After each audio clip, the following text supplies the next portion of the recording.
Good Saturday morning to you all. Oh my gosh. What is this? Woo! This thing is pulsing already. We don't want that. Chapter 10, Anne's Apology. This ought to be good.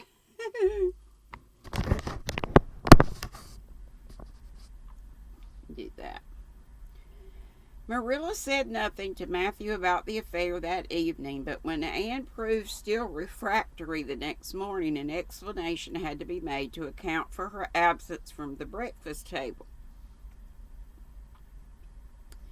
Marilla told Matthew the whole story, taking pains to impress him with a due sense of the enormity of Anne's behavior. "It's a good thing Rachel Lynde got a calling down. She's a meddlesome old gossip," was Matthew's conciliatory rejoinder.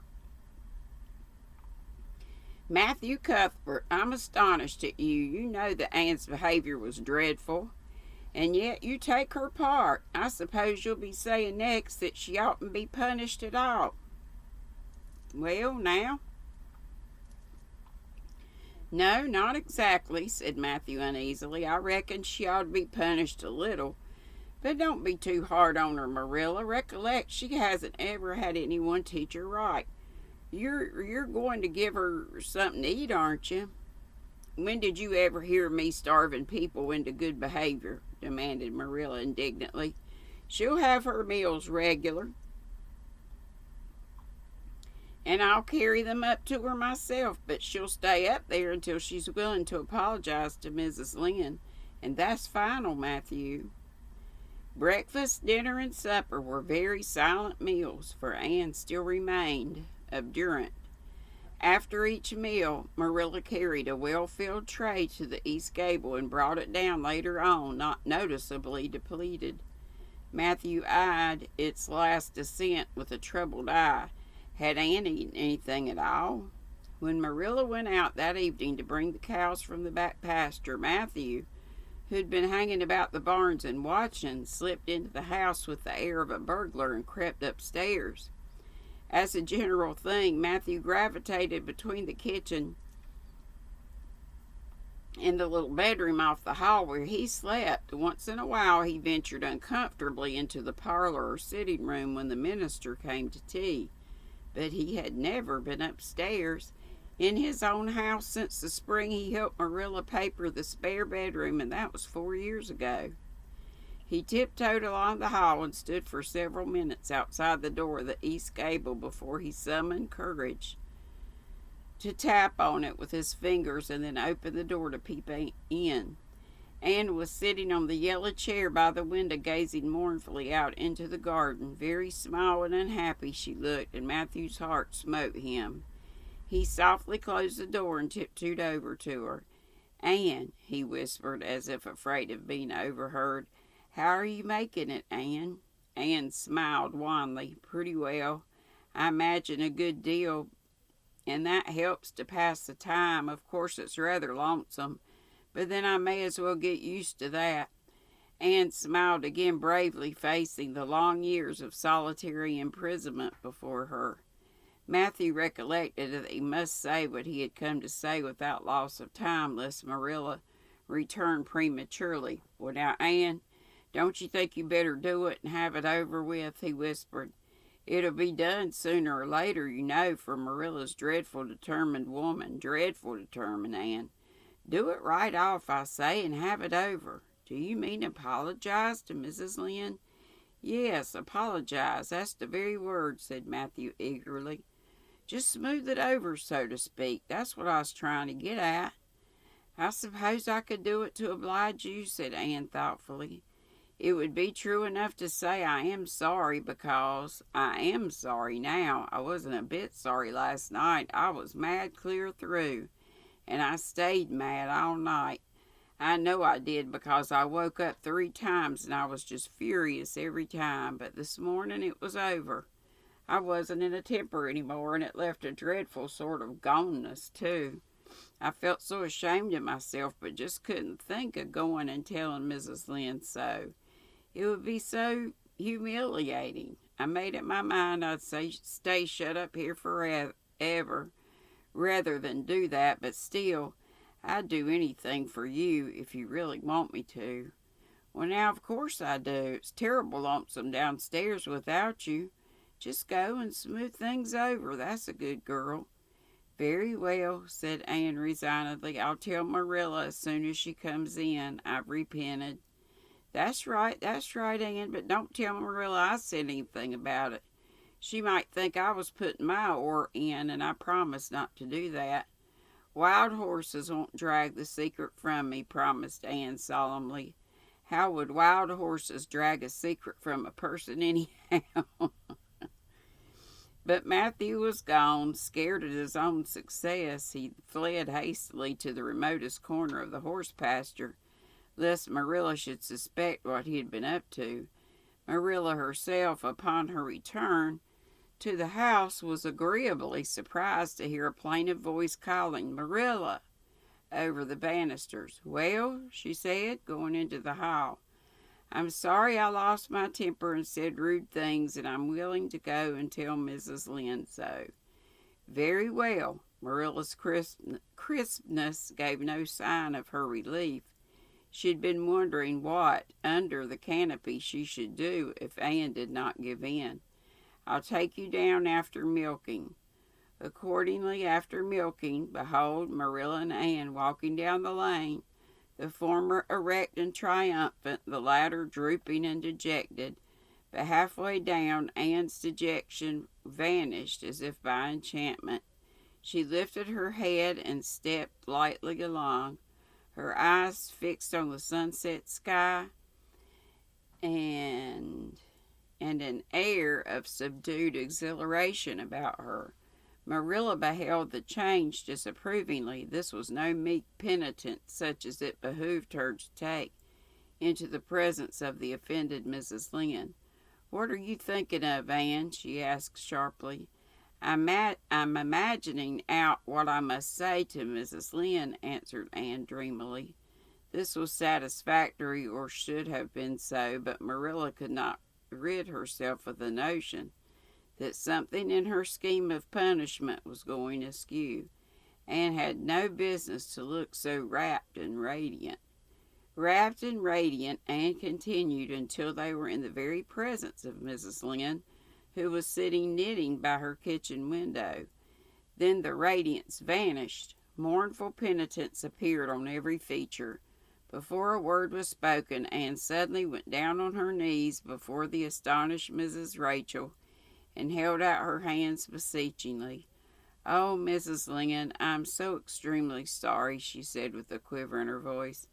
"I could never express all my sorrow. Oh, no, not if I used up the whole dictionary. You must just imagine it. I behaved terribly to you, and I've disgraced my dear friends Matthew and Marilla, who have let me stay at Green Gables, although I'm not a boy. I'm a dreadfully wicked and ungrateful girl, and I deserve to be punished and cast out by respectful people forever. It was very wicked of me to fly into a temper because you told me the truth. It was the truth. Every word you said was true.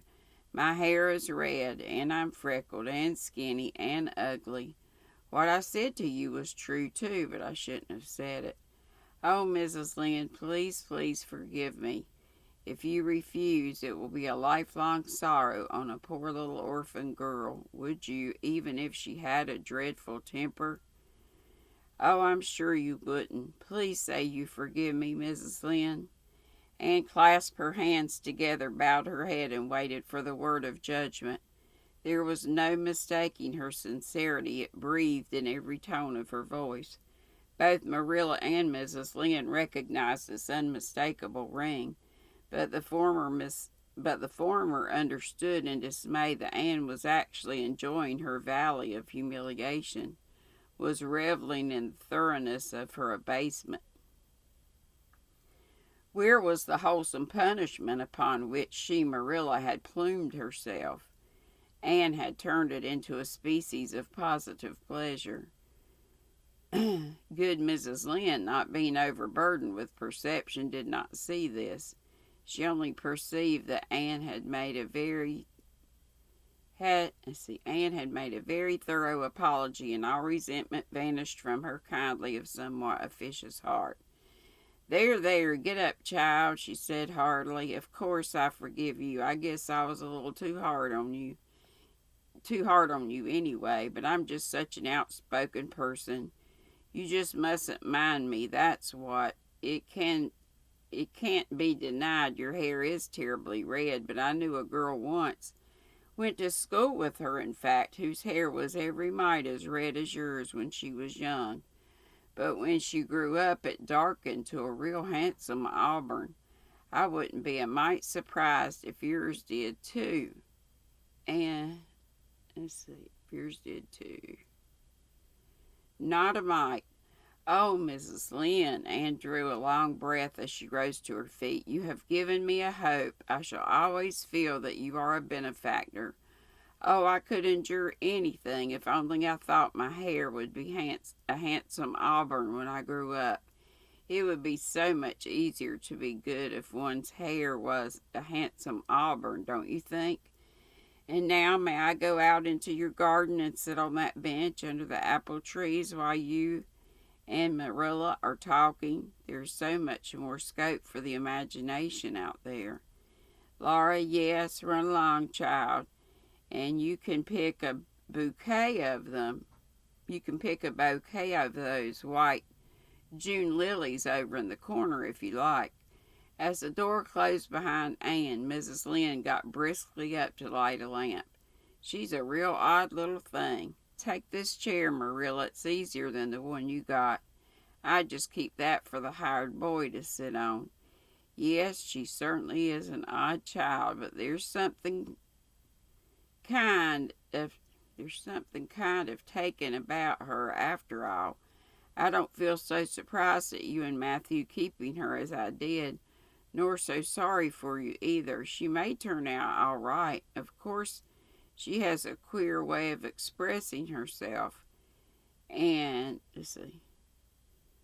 expressing herself a little too, well, too kind of forcible, like she'll get over that now. She's come to live among civilized folks. And then her temper's pretty quick, I guess, but there's one comfort. A child that has a quick temper just blaze up and cool down ain't never likely to be sly or deceitful. Preserve me from a sly child, that's what. On the whole, Marilla, I kind of like her.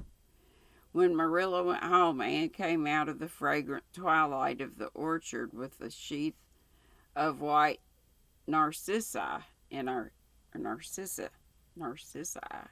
hands. I apologized pretty well, didn't I? She said proudly as they went down the lane. I thought since I had to do it, I might as well do it thoroughly.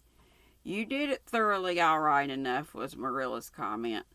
Marilla was dismayed at finding herself inclined to laugh over the recollection. She had also an uneasy feeling that she ought to scold Anne for apologizing so well, but then that was ridiculous. She compromised with her conscience by saying severely, I hope you won't have occasion to make many more such apologies. I hope you'll try to control your temper now, Anne. That wouldn't be so hard if people wouldn't twit me about my looks, said Anne with a sigh. I don't get cross about other things, but I'm so tired of being twitted about my hair, and it just makes me boil right over. Do you suppose my hair will really be a handsome auburn when I grow up? You shouldn't think so much about your looks, Anne. I'm afraid you are a very vain little girl. How can I be vain when I know I'm homely? Protested Anne. I love pretty things, and I hate to look in the glass and see something that isn't pretty. It makes me feel so sorrowful, just as I feel when I look at any ugly thing. I pity it because it isn't beautiful. Handsome is as handsome does, quoted Marilla. I've had that said to me before, but I have my doubts about it, remarked skeptical Anne. stuffing at her, wait a minute, sniffling at her narcissi. Oh, aren't these flowers sweet? It was lovely of Mrs. Lynde to give them to me. I have no hard feelings against Mrs. Lynde now. It gives you a lovely, comfortable feeling to apologize and be forgiven, doesn't it? Aren't the stars bright tonight? If you could live in a star, which one would you pick? I'd like that lovely, clear, big one away over there dark, above that dark hill. And do hold your tongue, said Marilla, thoroughly worn out trying to follow the gyrations of Anne's thoughts. Gyrations. Anne said no more until they turned into their own lane. A little gypsy wind came down to meet them, laden with the spicy perfume of young dewet ferns. Far up in the shadows, a cheerful light gleamed out from the trees, through the trees from the kitchen at Green Gables. Anne suddenly came close to Marilla and slipped her hand into the other woman's hard palm.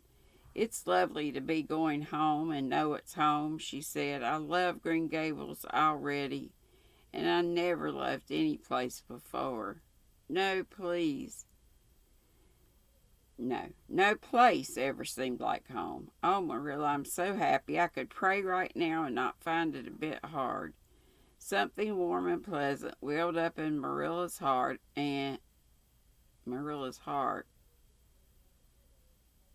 part of these words are missing.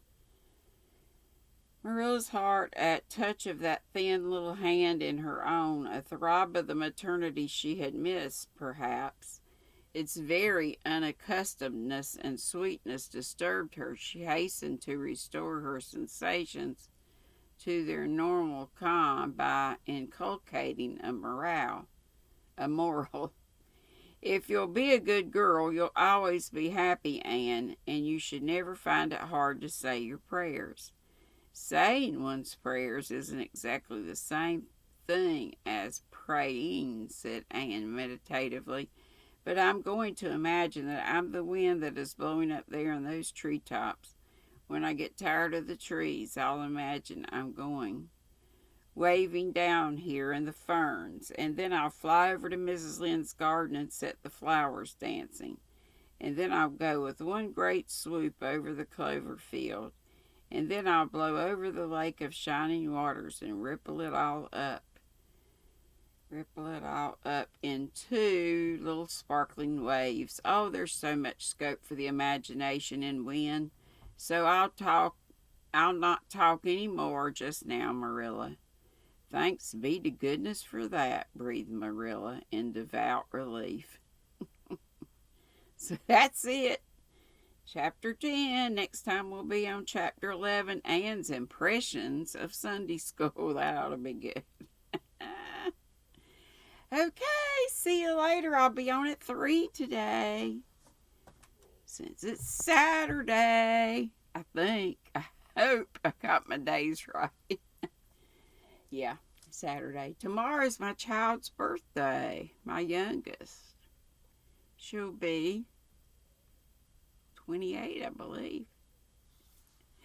Okay, we'll see you guys later. Hope later today. Be sweet. Don't be ugly. Bye-bye.